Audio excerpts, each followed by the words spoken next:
How's it going, guys? Chris back here again with some more Historic Brawl. Today, we're checking out Lobelia Sackville-Baggins, actually. And we actually got a pretty decent hand. I don't know, last time around, I did my recording set with my headphones plugged in. So in theory, the desktop audio still should have been recorded. Which I don't know how well it did, but I'll be comparing this and last time just to make sure. So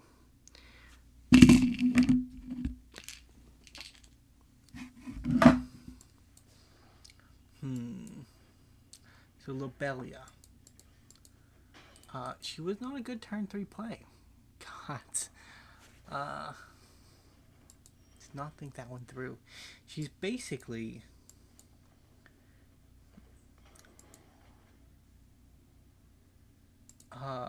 a means to remove a creature in your command zone. So when she enters the battlefield, exile target creature from an opponent's graveyard. So I guess it's not really removal, like it's removal for some particular cards, but you get to treasures equal to that thing. Exile creature's power, right? Yes. But see, the way I record things is that the testing period, we test up to 3 decks generally, and the one I built first is the one that's tested first, right? So it's theoretically, when you actually start recording, it's the one that is the furthest from your memory. So this is the Lobelia treasure deck. It's our plan. We have a Revel in Riches. We're trying to get to 10 treasures and win, and Lobelia is kind of a sneaky way to get there, because she can exile something big enough in theory to just get the job done. I absolutely despise these Nazgul, man. Like, they are everywhere. Everywhere. And they're just reasonable creatures, in truth. Like, they're fairly good. And they're just all over the place. Sure.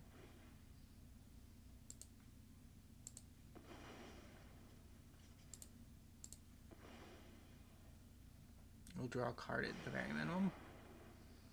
We did lose out on our 2 treasures, but we didn't have any explosive plays to actually make them work. So I'm okay just spending a turn drawing cards, doing my build up. But I'm considering having a second game on the channel again. For those of you who have been around for a long time, you know that we occasionally play another game other than Magic. And the way I've been doing it in more recent iterations of a second game is that I'll just continue on with the regular Magic content, and then 12 hours from whenever I post my Magic stuff, I'll post an episode of whatever second game I'm playing. And sometimes that's 2 or 3 times a week, or sometimes it's every other day. It just depends on how into the game I end up being. Like, I completed God, what's the game? It's an old RPG Maker game with the batter off, I think it is. I completed off. I completed Elden Ring. I completed Dark Souls. I completed Morrowind. I dropped Skyrim, and I dropped Dragon's Dogma. Not because I really didn't enjoy the games. I do love those games. I've played a lot of them. It's just one of them got pushed up against Elden Ring, which was a particularly bad place for it. So it kind of got threw away to the wayside by accident. And with Skyrim, I just got to the point where Skyrim might have been the one. Because with Dragon's Dogma, I think I ended up trying to play it, but I ended up with Dark Souls Remastered instead. We also played some horror games, right? We've played Resident Evil 8 on the channel, and I liked Resident Evil 8. And I have also played Outlast. So I'm thinking that maybe Outlast 2 is where I'm going to be going. I don't know, man. I've seen some... Okay, opponent. You might not like the creature that follows.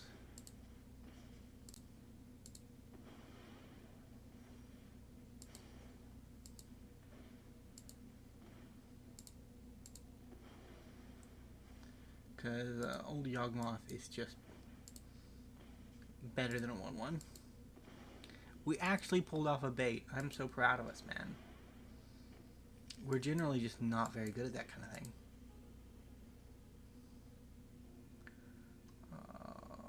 Let's get rid of Frogify. It's the only thing that really poses a challenge to Yawgmoth.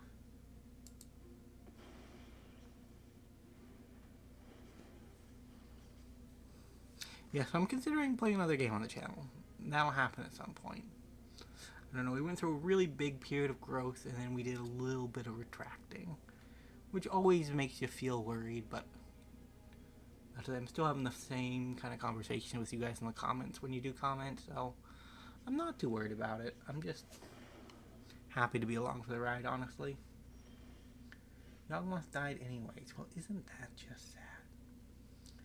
You got anything in your yard? Just Nazgul. Ugly, putrid Nazgul. Let's crack our treasure chest.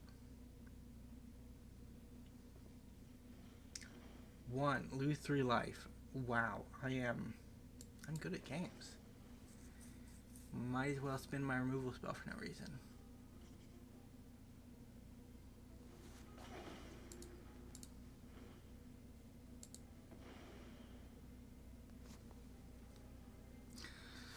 Idle will get an attack.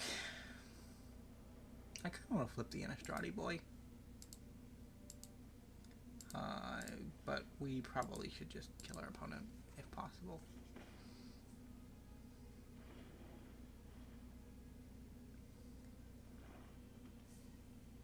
They're worried about a Revel. Yeah, okay. Good job, Ouroboros42. You were a fun opponent. I will admit that much. Yeah, so I haven't narrowed down what I'm looking at yet. Outlast 2 is on the list. Spooky's House of Jump Scares is on the list. It's an old game that I recently saw again on YouTube and thought, man, it's been so long since I've seen that, and I'm not really the type of person to get scared by horror games. Like, horror concepts can scare me if they're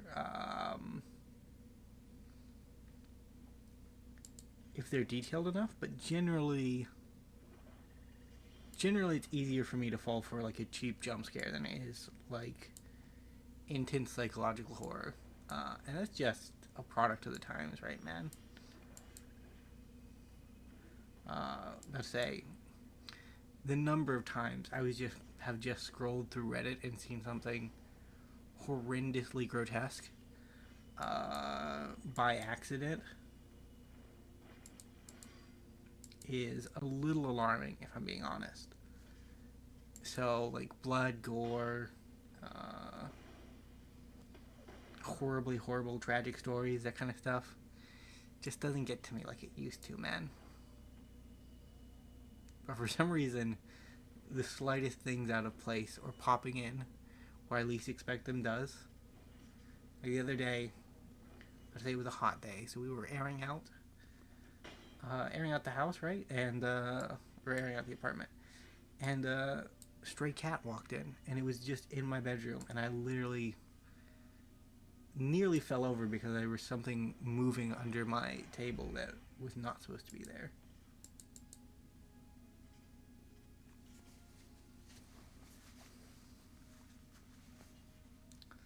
So yeah, I don't know. I mean, Outlast 1, I think, did a good job at scary stuff, right? But at the same time, it did have its problems, man. it was basically walking simulator, right? Like, there were a couple of puzzles, but they weren't that insurmountable. And I've seen all of Outlast 2 before. Like, I was around for the YouTube craze. Whoa. Bro. It's messed up.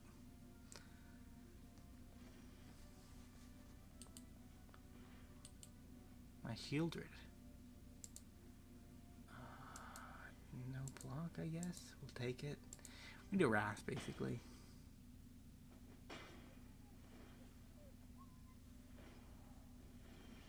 That is where we're at. Resolve. Shieldred number 2. Electric Boogaloo. So we get one of them.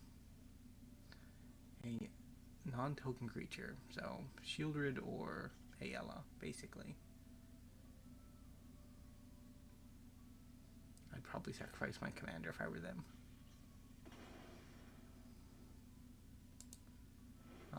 Because they can recast Ayala.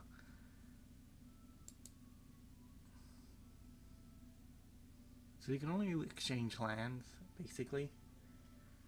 You can exchange a blue source for a black source, or yada yada. I don't have any artifacts, so they can't exchange artifacts. And I don't have any enchantments, so they can't exchange enchantments. They exchange control of their enchantments. Interesting choice. I do respect it. Our opponent is simply named John Man. Rude. Show remorse. I'll show restraint. Rather than bouncing my token or my Shieldred. If they bounce my Shieldred, they lose their commander. If they bounce a token, we lose the token, and that's that, but we can activate the Shieldred.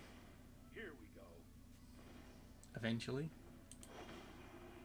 Next turn.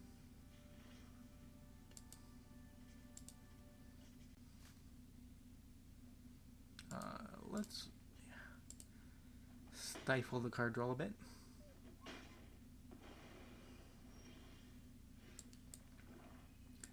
So let's, oh, we don't have it, man. We don't have it.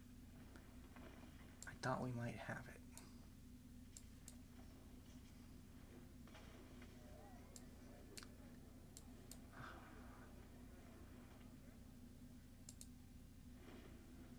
We have 3 blockers, but we can't use any of them. I think that's it then. I think that's it. I think that's GG upon it. Because if we block the Obliterator, we lose our lands and their creatures fly, so that's that. There are other options. I could look for some like indie horror games. I don't even know at what speed I'll do it at, but it'll probably come out before whatever I decide on before this video goes up, so I really should try to focus down.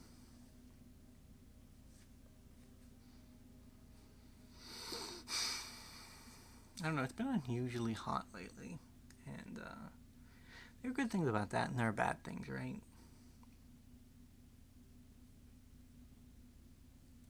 The Faithless say that he says farewell in the road. Okay, I did not fully get that quote, but this is my final attempt to successfully use my commander. I really hope that I figure out how to do that. But I finally opened an Obliterator.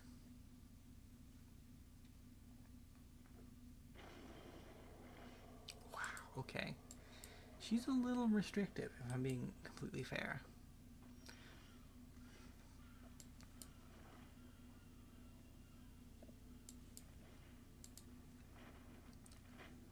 With the treasure map, it's just more, I think it'll be more, yeah, I was hoping it'd be more efficient, but if it gets nuked by a sage, then it won't be, of course. So let's kill a sage. Probably it's a Yarok the Desecrated. We might get a big army if we can keep around the orc. I don't know, I always worry about the audio because one of the most consistent comments is that I'm a little quiet. And, you know, I am a bit of a quiet person. I can see that, definitely. But... Ew, Craterhoof needs to disappear. And then our army can go in. I don't care if it dies. It's replaceable.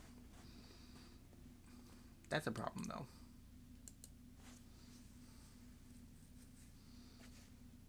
But it would be a problem in the graveyard anyway, so... Hey...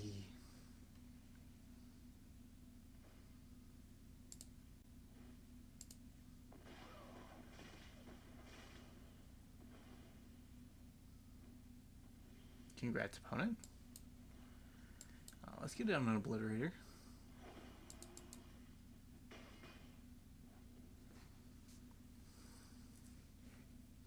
We will not be successfully using our commander this game. It's gonna be over before that's an issue. You're even. So odd. This is just sad, bro. I didn't mean for this to happen. It happens sometimes, though, right? Like, sometimes you just draw well. We're up against Kush Daddy 420, so... At least we know our opponent's a bit of a baller, right? Tyrite Hoarder. Let's swing it for 5.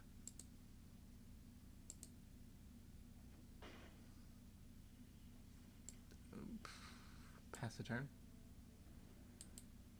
She has flash, so like if they mill, we can feasibly do the job. Like I've built the deck in a way where it actually works.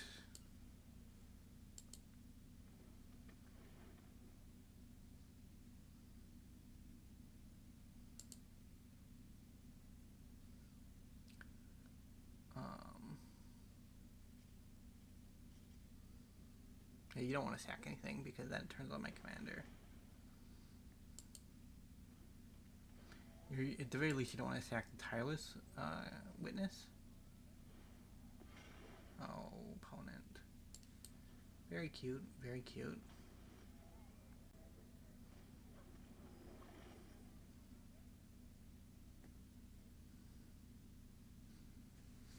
I don't think they can get a 4-mana creature that actually fixes their problems. Oh, no, 5 mana. Commander?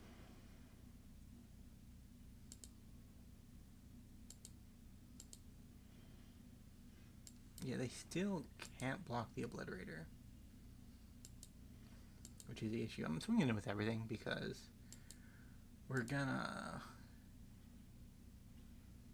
probably Wrath.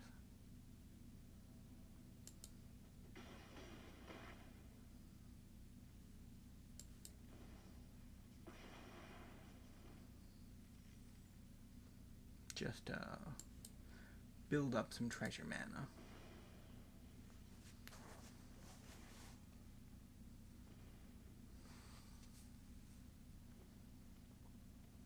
I don't know, our opponent might have outplayed us so far, but we have used our commander. That's all I really care about. We did the thing. The thing was done.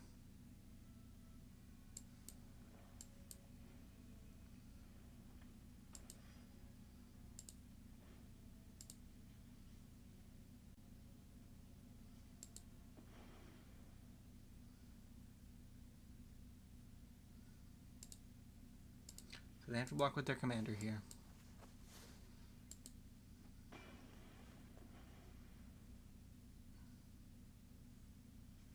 And we'll play a Hoarder. And then we'll leave up our commander.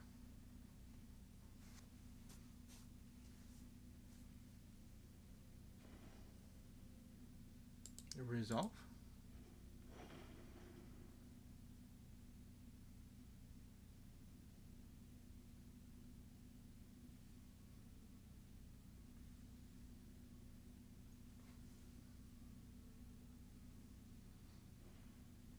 Cultivate.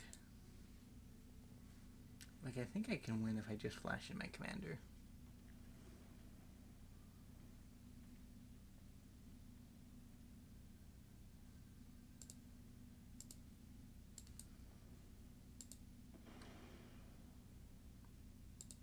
Because they don't have enough blockers.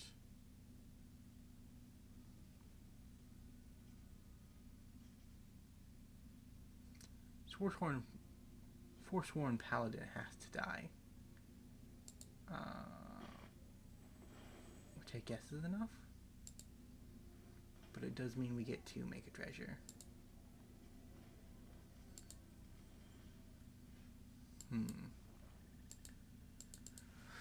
So we deal 4. Play a Guardian Idol as a potential attacker if a Wrath comes our way. GG opponent. Well, if you enjoyed, remember to leave a like, subscribe to the channel, and I will see you in the next episode. Bye for now.